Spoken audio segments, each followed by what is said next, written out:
The McLaren 720S sat motionless in the garage bay like an abandoned million-dollar sculpture. Adrian folded his arms, his voice carrying the weight of a final verdict: 6 months. $180,000, non-negotiable. Charlotte stood straight, her expression revealing nothing, but her fingers tightened slowly around the key pressed into her palm. In the far corner of the shop, a man in a faded coverall, hands dark with grease, glanced up at the car for exactly 3 seconds, then bent back down to his work without a word. He said nothing, but his eyes had seen everything. What was hidden behind those grease-stained hands? Keep listening. The truth you are about to hear will change everything you assumed. Pinnacle Auto Works didn't look like a garage, it looked like a promise. Glass facades caught the morning light and threw it back in clean white sheets. Polished concrete floors reflected the silhouettes of cars most people only ever saw in photographs, and the titanium logo above the entrance had been commissioned from a design firm that charged more per hour than most mechanics earned in a week. The staff moved in coordinated black uniforms, pressed and unhurried, trained to project the particular competence that high-net-worth clients paid for before they ever handed over a key. The shop held authorization agreements with 11 supercar manufacturers. Its waiting list for new clients ran 4 months. In the neighborhood it served, the kind of zip code where net worth was a topic discussed in conference rooms rather than living rooms, Pinnacle wasn't just a service center. It was a statement about the kind of person you were. Elijah had been there for 3 years. Not because he needed the position the way most people needed a paycheck, though the paycheck was useful. He needed the work, the specific, tactile, immediate version of it. He was on his back beneath a Porsche 911 when the morning shift began that Tuesday, working through a brake caliper removal with a precision that looked almost effortless, the kind of fluency that only comes after 10,000 repetitions. His coverall was faded to a pale gray blue, the collar worn smooth at the fold. His toolbox was old, military green paint chipped at the corners, one hinge replaced with a mismatched silver latch. But the interior was organized with a discipline that would have impressed a surgeon, every tool in its designated slot, every surface wiped clean, the drill bits sorted by diameter in a machined aluminum tray that definitely had not come with the box. He spoke to no one unless spoken to, and even then kept his answers short and clear. He didn't complain, he didn't share opinions about management. He arrived before his shift started and left when the work was finished. And in 3 years not a single person at Pinnacle had thought to wonder what had brought him there. Adrian ran the shop with the easy authority of a man who understood that the real product was confidence. He had stopped doing technical work years ago. His hands were clean, his suits well fitted, his handshake rehearsed into a form of art. His value was in the certifications framed behind the front desk, the referral network he had spent a decade building, and the precise way he could make a client feel simultaneously important and in capable hands. He passed Elijah's bay that morning without slowing. No acknowledgement, no eye contact with the man lying beneath the Porsche. Just a voice angled toward the floor. Porsche needs to clear the bay by 5. The words weren't instructions. They were the kind of reminder you left for a reliable piece of equipment. Owen worked the adjacent bay, a man with a genuine laugh and the settled confidence of someone who had made his peace with who he was and what he did. He'd spent enough time beside Elijah to understand the informal rules of the arrangement. Elijah didn't initiate conversation, and that was perfectly fine. Just after noon, Owen stopped by with 2 paper bags from the diner across the street, the kind of place that had been on that corner for 30 years and hadn't changed its menu once. Doing a lunch run, you in? Elijah shook his head without looking up. Owen set one of the bags on the corner of the toolbox anyway, the kind of small gesture that didn't require acknowledgement and wasn't asking for any. Elijah's life outside the shop was organized along the same lines as his toolbox. A second-floor apartment 4 blocks away, facing an alley that caught afternoon light through one window.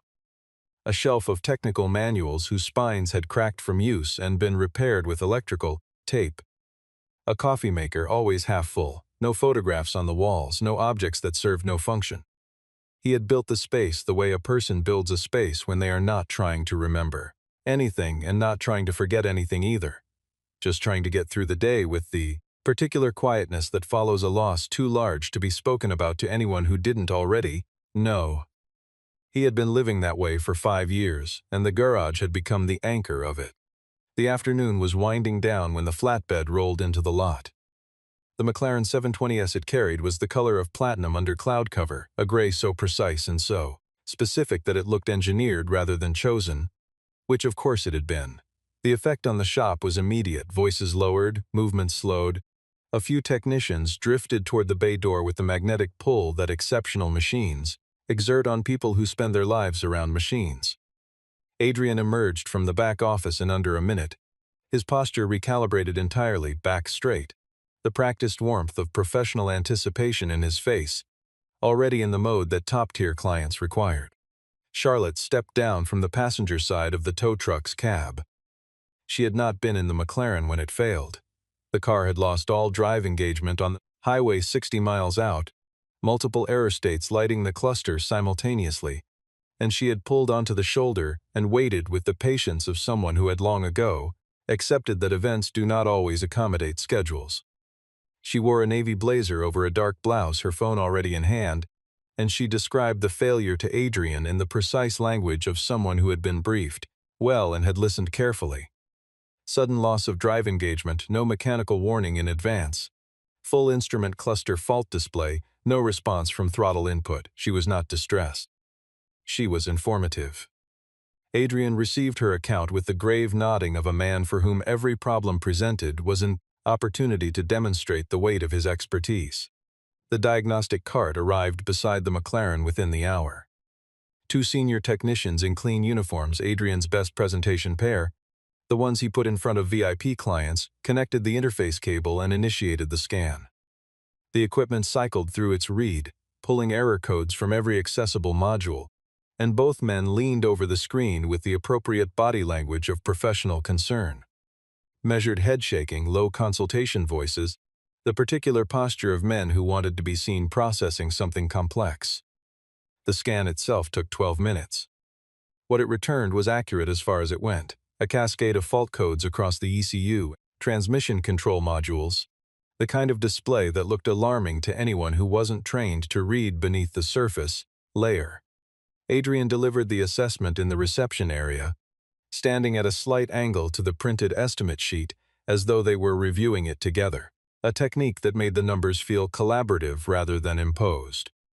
The car's engine control unit had experienced a critical firmware fault, he explained, compounded by a mechanical failure in the dual-clutch transmission actuator assembly. Parts of this specification could not be sourced locally. They would need to come directly from the manufacturer's supply chain in Woking, England.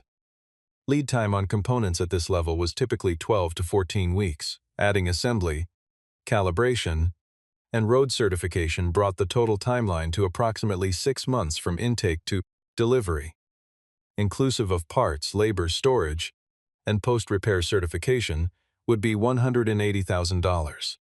Charlotte did not move. Her face did not change. She looked at the estimate sheet, at the itemized columns, at the signature line at the bottom, and then she looked at Adrian and asked the only question that mattered. Is there any way to accelerate this timeline? Adrian shook his head with carefully calibrated regret. This was the certified process, he said, the one approved by the manufacturer, the one that protected the engineering integrity of the vehicle and the validity of its warranty. To deviate from it would be to accept risk that he could not in good conscience put his shop's name behind. He said it fluently because he had said it many times before, and each time it had worked. Charlotte took the estimate sheet. She reviewed it twice, once for content, once for the absence of anything she might have missed, and then she signed at the bottom. Not because she was satisfied, she was not satisfied. She signed because Pinnacle held the exclusive regional authorization for service on this vehicle platform, and without that authorization, an independent repair would void the remaining manufacturer's warranty. The signature was a practical decision made under constraint, and both of them knew it, and neither of them said so. Across the garage floor, Elijah had straightened up from the Porsche. He was at his workstation wiping down a torque wrench when his eyes moved once, one controlled, look to the diagnostic screen left visible on the cart beside the McLaren. He didn't cross the floor, he didn't alter his expression or his pace.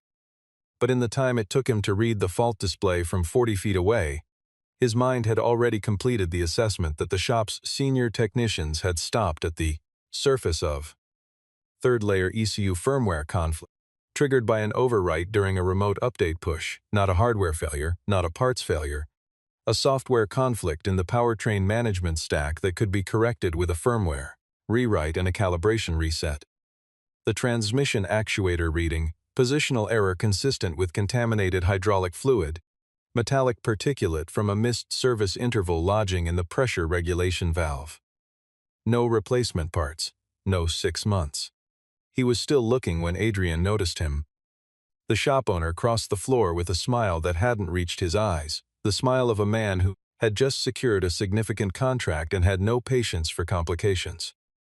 Elijah, the voice was light, almost friendly, but pitched to carry in the way of a man who wanted an audience. Admiring the new arrival? That one's a bit out of your lane. Let's focus on finishing up the Porsche. He held eye contact for exactly long enough to make the point, then turned back toward the reception area. Elijah nodded once. He turned back to his workstation without a word. Charlotte, walking toward the exit, caught the exchange. The economy of it, the way Elijah had received the public correction and simply returned to his work without any visible reaction, without the wounded posture that usually followed that kind of remark. There was no submission in it. There was no suppressed anger either. There was something else, something she didn't have an immediate word for, the quality of a person who found the exchange not hurtful but simply irrelevant. She held on to that observation for a moment longer than she expected to, and then Diana touched her elbow and reminded her about the 4 o'clock call, and she walked out of the shop. At the door, she paused. She turned back to Adrian, who was already moving toward his office, and said, "You're certain there's no one here who could do this faster?" Adrian smiled the way he smiled when he was closing. "Miss Charlotte, this is a McLaren. The level of specialization involved is exactly why we're the only certified facility within 300 miles. 6 months is what doing it right looks like." She received this as information and walked out. The shop emptied by 6:30, the front desk locked. The reception lights went dark one panel at a time, and the parking lot cleared out in the unhurried sequence of men with no particular reason to stay. Owen was the last. He paused at the side door with his jacket over one arm and looked back at Elijah, who was moving between the completed Porsche and the parts storage wall at the back. "You heading out?" Owen asked. "I have a few things to finish up." Owen knew the Porsche was done. He had watched Elijah run its post-service check himself 2 hours earlier. He considered pressing and decided against it. 3 years of working beside this man had given him enough of a read to know when a question would be answered and when it wouldn't. "All right," he said and pulled the door shut. Elijah waited until the last set of headlights had cleared the lot. Then he walked to the McLaren and stood in front of it. He didn't touch the car. He stood in the column of white light from the overhead technical lamp, the only source of illumination left in the shop, and looked at the diagnostic screen still connected to the car's OBD port. The error log was exactly as the technicians had left it, the session still open.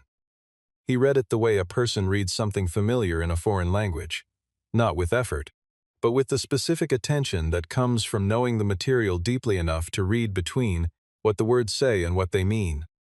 Third-layer ECU firmware conflict. He had seen this class of error in at least 6 field cases during his final 2 years at Vortec, had reviewed the build reports when the vulnerability was first identified, had read the internal communications when the decision was made to push a corrective update to affected vehicles.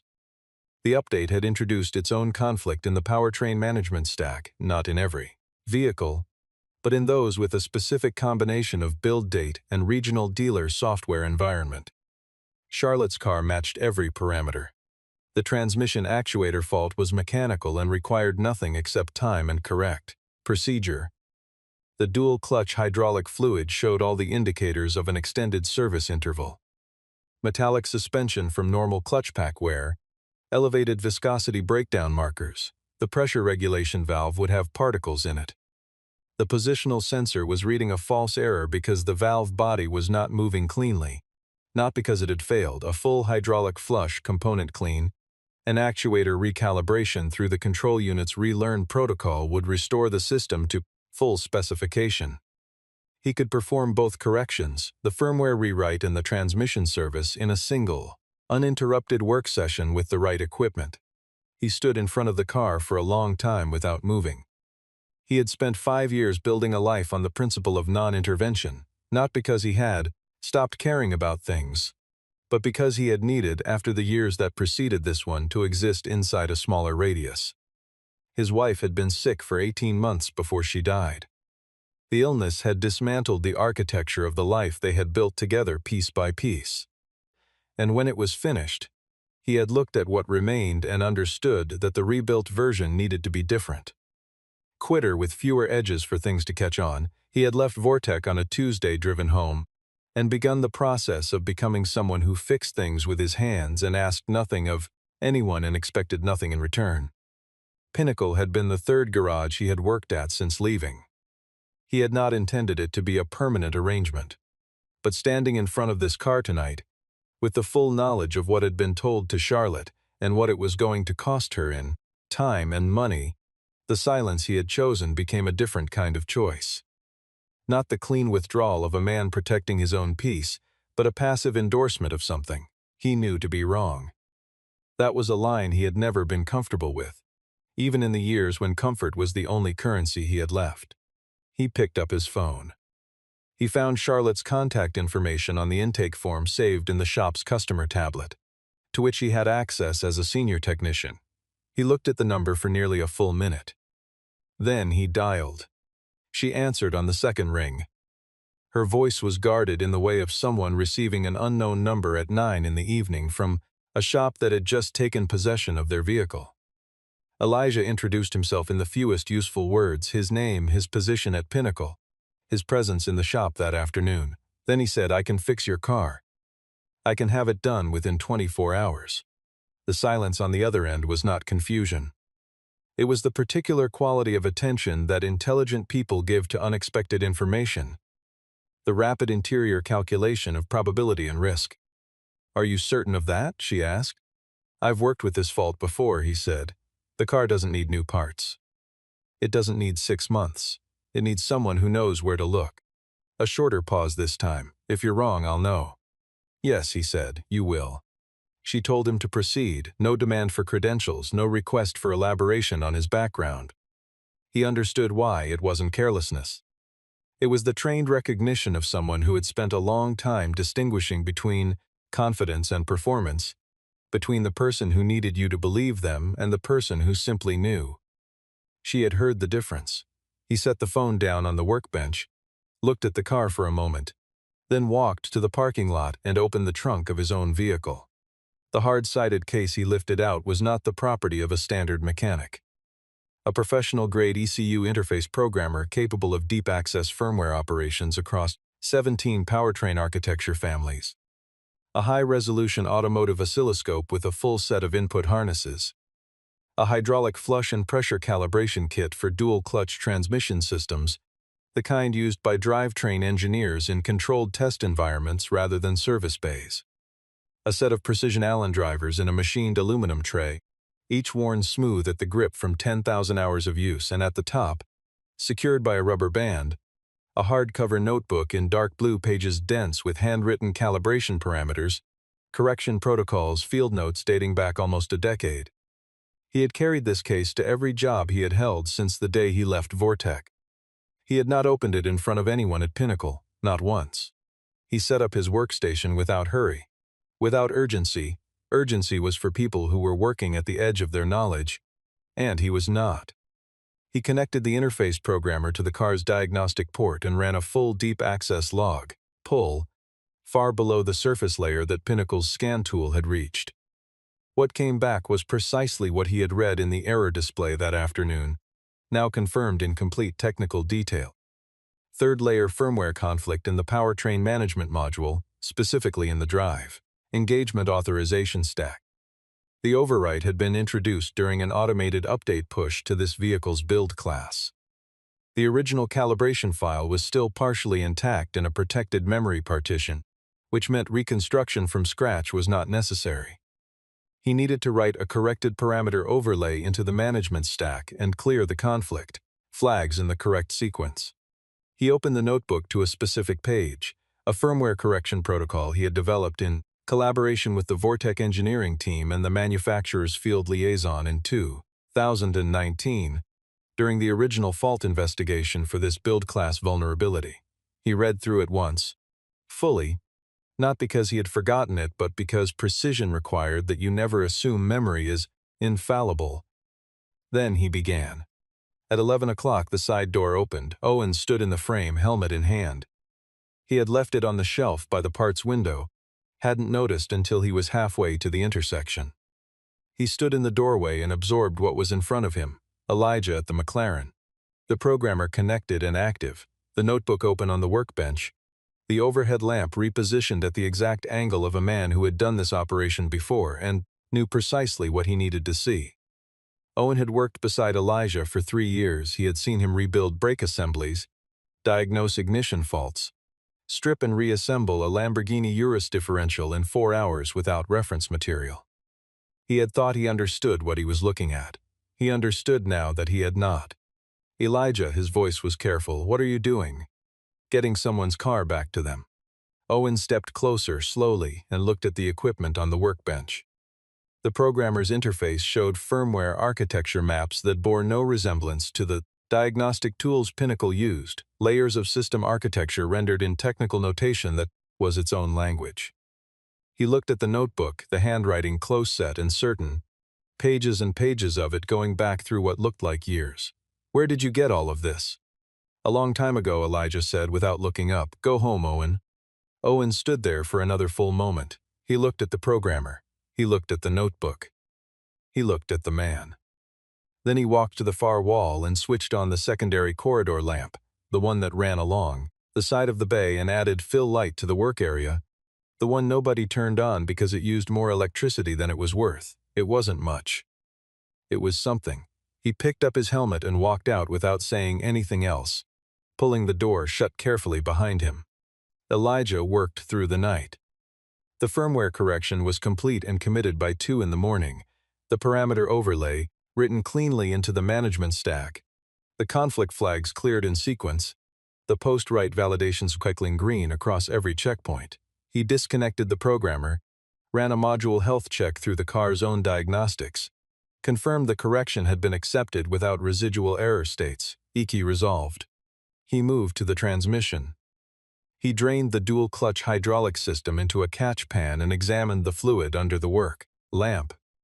Dark metallic, the color of engine oil too long in service.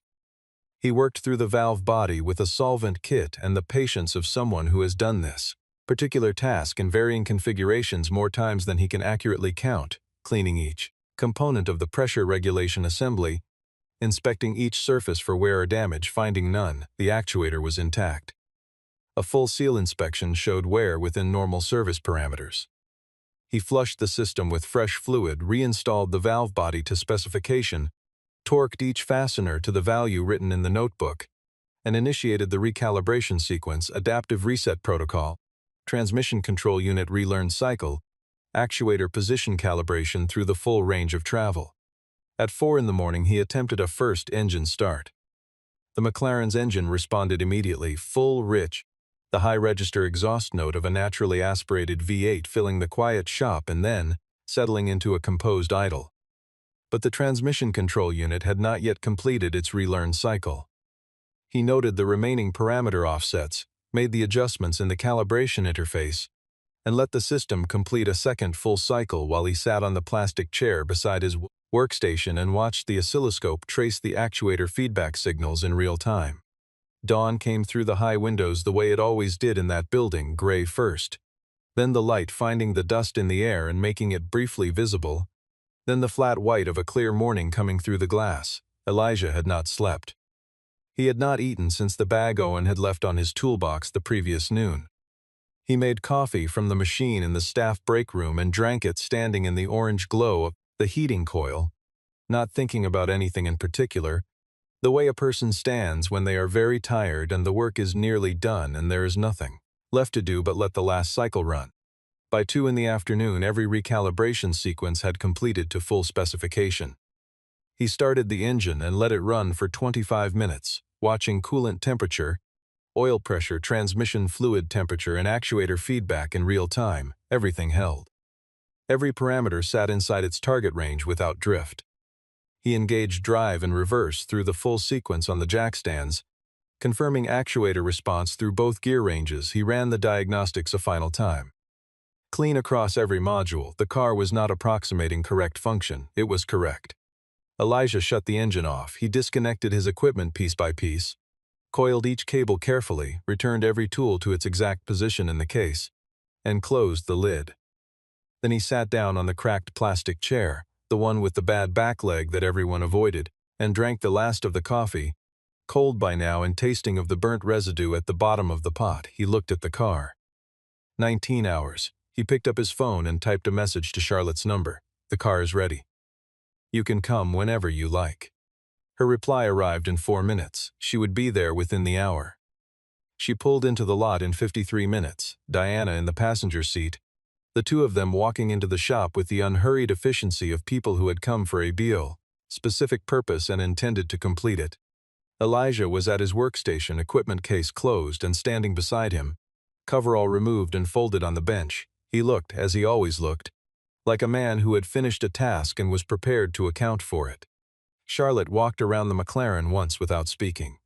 Then she opened the driver's door, seated herself at center, adjusted her position, and started the engine. The sound was immediate and complete, a clean, high note from the exhaust that filled the bay and then settled into a composed idle, not the tentative sound of a machine returning to function but the full, certain sound of a machine that had not lost what it was built to do. She held the ignition for 15 seconds. She shut it off. She got out and turned to face Elijah directly. "How long?" she asked. 19 hours, he said. The shop door opened. Adrian walked in at his habitual time, moving through the interior with the automatic confidence of a man on his own ground, already building the morning's priorities in his head. He came around the corner of the reception partition and stopped. Charlotte, standing beside the McLaren that had been scheduled for a 6-month storage and rebuild. Diana behind her, tablet in hand, standing at his workstation with a closed case at his feet and no visible concern about any of it. Adrian crossed the floor quickly. His voice was controlled but had not had time to be fully composed. There was an edge underneath, the professional register that his training hadn't quite smoothed out in the seconds available to him. He turned to Elijah and delivered the formal language of process violation with technical precision. Unauthorized intervention on a client vehicle, circumvention of the service authorization framework, direct violation of the liability structure under which the garage held its certifications, exposure of the business to legal risk that he would not be able to mitigate after the fact. Every word he used was technically accurate. Every word was also a performance of a concern that had a different origin than the one being stated. Charlotte let him finish. Then she said, "I want an independent inspection today." He couldn't refuse. A refusal stated in front of the client would have produced a worse result than the inspection itself, and he knew it. He made the call. The inspector arrived from a third-party automotive assessment firm within 2 hours, deliberate, methodical, the kind of professional who moved through a vehicle as though the machine itself were a document to be read rather than a test to be passed. He spent 45 minutes with his own equipment, full diagnostic sweep, firmware log review, fluid sampling, actuator range testing, visual inspection of the valve body and hydraulic components. When he finished, he assembled his report and handed it to Charlotte first, as she had requested. The vehicle was in full operating condition, every parameter within factory specification. The firmware correction was properly documented and correctly implemented. The transmission system had been serviced to a standard the report characterized as above average for a vehicle at this mileage. The hydraulic fluid condition better than the typical output of a scheduled dealer service. No evidence of improper intervention, significant evidence of skilled intervention. Adrian's line of argument changed. The technical ground had closed against him, cleanly and without ambiguity, in a written report from an independent assessor. He moved to the remaining available position process. Elijah had worked on a client vehicle without authorization outside operating hours, without supervision in violation of his employment agreement. These were facts. They were also in this room on this morning the last ground he had. Charlotte turned to face him. She had not raised her voice once. She had not moved more than she needed to. She spoke in the tone of someone reading from a document they have reviewed carefully. You presented me with a 6-month repair timeline and a cost of $180,000 for a firmware conflict and contaminated hydraulic fluid. She let that sit for a moment. I'd like to understand which part of that estimate reflected the certified process and which part reflected something else. Adrian opened his mouth. The pause that followed lasted just long enough to say everything the pause was capable of saying. Diana set her tablet flat on the service counter and turned the screen outward. She had started her background research the previous evening, shortly after Charlotte had described the late call from an unknown number at the garage. She had worked through most of the night. What she had found was organized with the neatness of someone who had expected to use it. 3 patent filings at the United States Patent and Trademark Office, all with Elijah listed as lead or co-inventor the second, filed in 2017 and granted in 2019, covered a firmware architecture for third-generation powertrain control systems, specifically the management of drive engagement authorization stacks in high-performance dual-clutch applications. The third, granted in 2021, addressed calibration recovery protocols for dual-clutch transmission management under compromised hydraulic conditions. Both had been licensed by the vehicle's manufacturer. Both were integrated into the engineering baseline of the 720S platform. The man who had been standing in the corner of the garage floor the previous afternoon, the man Adrian had corrected publicly for looking at the wrong car, had co-written the engineering foundations of that car's drivetrain. Diana had also found Elijah's employment record at Vortec Dynamics, 11 years, the last 6 as lead engineer of the Powertrain Systems Division. His team had overseen field fault resolution on more than 200 active cases across multiple vehicle platforms during his tenure. In 2018 and 2019, his division had led the failure analysis investigation that identified the exact firmware, build class vulnerability present in Charlotte's car, and had developed the correction protocol, subsequently issued to affected vehicles by the manufacturer. He hadn't looked this fault up last night. He had written the solution for it years before the car was sold. The room held its silence for a long time. Outside, a car passed on the street. The oscilloscope on Elijah's workbench ticked through its standby cycle. Owen was standing near the side entrance. He had come in during Elijah's account and stayed near the door, listening without interruption, his face carrying the expression of a man absorbing a revision to a picture he had thought he understood. Adrian spoke first because the silence was no longer working for him. His composure had held through the inspection, and through Charlotte's statement, and through the patents. But composure maintained under sustained pressure has a quality that genuine steadiness does not. It is structural, held in place by effort rather than ease, and eventually the structure requires more maintenance than it can provide. He turned to Charlotte and stated his final position.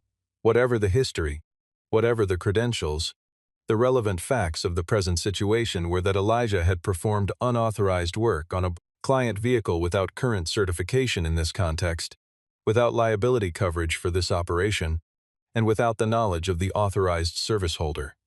These were factual statements. They were the last wall he had, and both of them knew it. Elijah set down the handle of the equipment case. He spoke for the first time since Charlotte's arrival, the same voice he always used. The same measured pace, the same absence of theater or grievance.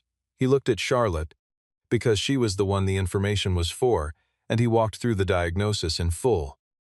The third-layer firmware conflict, what it was, how it had been introduced, why a surface-layer diagnostic scan would present it as a hardware failure rather than a software conflict.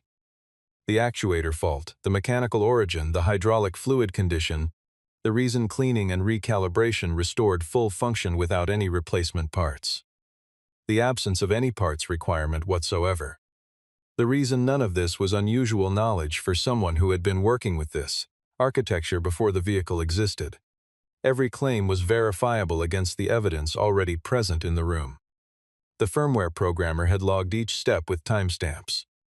The correction record was stored in the vehicle's own module memory. The hydraulic fluid sample was still in the catchpan. There was no distance between what he said and what could be confirmed. Adrian took his last position one more time. He looked at Charlotte and said that no reasonable business operation could function if employees unilaterally overrode its protocols based on personal judgment, regardless of personal background. That was a standard no certified service center could maintain. He said it with the tone of a man appealing to shared principles. He said it because there was nothing else left to say. Charlotte was quiet for a moment. She looked at Elijah, not with the evaluating look of someone still deciding, but with the confirming look of someone checking a conclusion against the evidence. Then she turned back to Adrian. "He fixed my car in 19 hours, she said. That is my answer." She requested a written confirmation from the independent inspector that the vehicle had been assessed and cleared. He provided it immediately. She informed Adrian that she would be withdrawing her ongoing service agreement with Pinnacle, removing the shop from the preferred vendor list maintained for her company's executive vehicle, Fleet, and requesting a full refund of the intake deposit paid the previous afternoon. She said it the way she had said everything that morning, without elevation, without drama, as information delivered to a person who needed to have it. Adrian said nothing. He had run out of words. Charlotte walked to the exit. Diana followed, collecting the inspection report from the counter, with the efficiency of someone crossing a completed item off a list. The shop door opened and let in a clean bar of morning light and then closed again, and the sound of Charlotte's sedan starting in the lot came through the glass front panels, and then the car moved out of the lot and the sound faded. Elijah picked up his equipment case. He looked across the shop at Owen, who was still standing near the side entrance. Owen looked back. He wasn't wearing the expression Elijah had half expected, not shock, not the wounded look of a man who felt he had been deceived. He looked like someone absorbing a revision to a map he had been navigating confidently for years, only to find that a significant portion of the terrain had not been on it. "Why didn't you ever say anything?" he asked. The question was genuine, not accusatory. Elijah considered it honestly. It wasn't relevant until it was.